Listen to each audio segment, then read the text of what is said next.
कहानी का शीर्षक है सबसे बड़ा धन। प्लीज सब्सक्राइब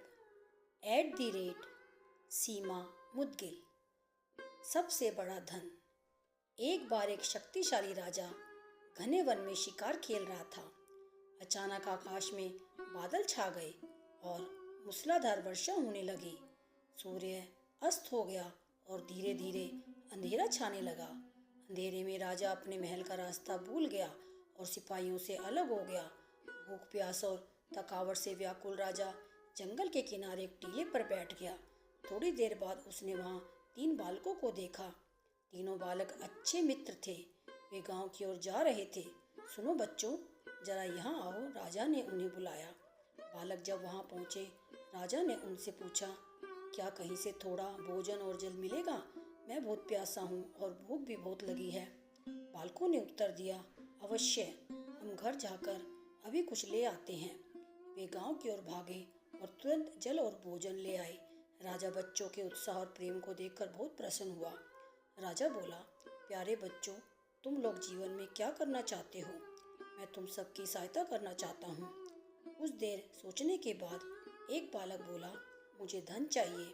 मैंने कभी 2 समय की रोटी नहीं खाई है, कभी सुंदर वस्त्र नहीं पहने हैं, इसलिए मुझे केवल धन चाहिए। राजा मुस्कुरा कर बोले, ठीक है, मैं तुम्हें इतना धन दूंगा कि जीवन भर सुखी रहोगे। यह शब्द सुनते ही बालकों की खुशी का ठिकाना न रहा। दूसरे बालक ने बड़े उत्साह से पूछा, क्या आप मुझे एक बड़ा सा बंगला और घोड़ा गाड़ी देंगे? राजा ने कहा, अगर तुम्हें यही चाहिए तो तुम्हारी इच्छा भी पूरी हो जाएगी। तीसरे बालक ने कहा, मुझे ना धन चाहिए ना ही बंगला गाड़ी, मुझे तो आप ऐसा आशीर्वाद दीजिए जिससे मैं पढ़ लिख कर विद्वान बन सकूं और शिक्षा समाप्त होने पर मैं अपने देश की सेवा कर सकूं। तीसरे बालक की इच्छा सुनकर राजा बहुत प्रभावित हुआ। उसने उसके लिए उत्तम शिक्षा का प्रबंध किया। वह परिश्रमी बालक था, इसलिए दिन रात एक करके उसने पढ़ाई की और बहुत बड़ा विद्वान बन गया। और समय आने पर राजा ने उसे अपने राज्य में मंत्री पद पर नियुक्त कर दिया। एक दिन अचानक राजा को वर्षों पहले घटी इस घटना की याद आई। उन्होंने मंत्री से कहा, वर्षों पहले तुम्हारे साथ जो 2 और बालक थे, अब उनका क्या हाल चाल है? मैं चाहता हूँ कि एक बार फिर मैं एक साथ तुम तीनों से मिलूं। अंततः कल अपने उन दोनों मित्रों को भोजन पर आमंत्रित कर लो। मंत्री ने दोनों को संदेशा भिजवा दिया और अगले दिन सभी एक साथ राजा के सामने उपस्थित हो गए। राजा, तुम तीनों को एक बार फिर साथ देखकर मैं बहुत प्रसन्न हूँ।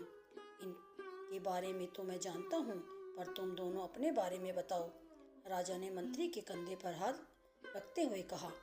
जिस बालक ने धन मांगा था वह दुखी होते हुए बोला, राजा साहब, मैंने उस समय आपसे धन मांगकर बड़ी गलती की। इतना सारा धन पाकर मैं आलसी बन गया और बहुत सारा धन बेकार की चीज़ों में खर्च कर दिया। मेरा बहुत सा धन चोरी भी हो गया और कुछ 1 वर्षों में ही मैं वापस उसी स्थिति में पहुंच गया जिसमें आपने मुझे देखा था।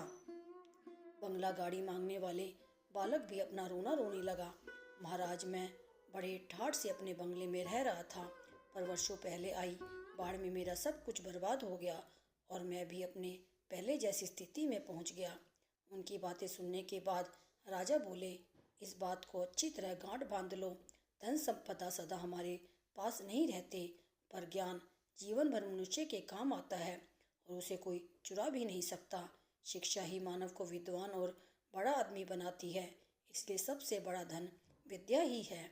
आपसे निवेदन है कि कृपया हमारे चैनल @सीमा मुदगिल को लाइक एवं सब्सक्राइब कीजिए और नई नई कहानियाँ पढ़िए, देखिए और सुनिए। यह कहानियाँ जो कि उदाहरण के रूप में हैं, यदि आप अपने बच्चों को और समाज में सुनाते हैं तो निश्चित ही सभी का बेहतर चित्त एवं चरित्र निर्माण होगा। आपका बहुत बहुत धन्यवाद। आपकी सेवा में सीमा मुदगिल।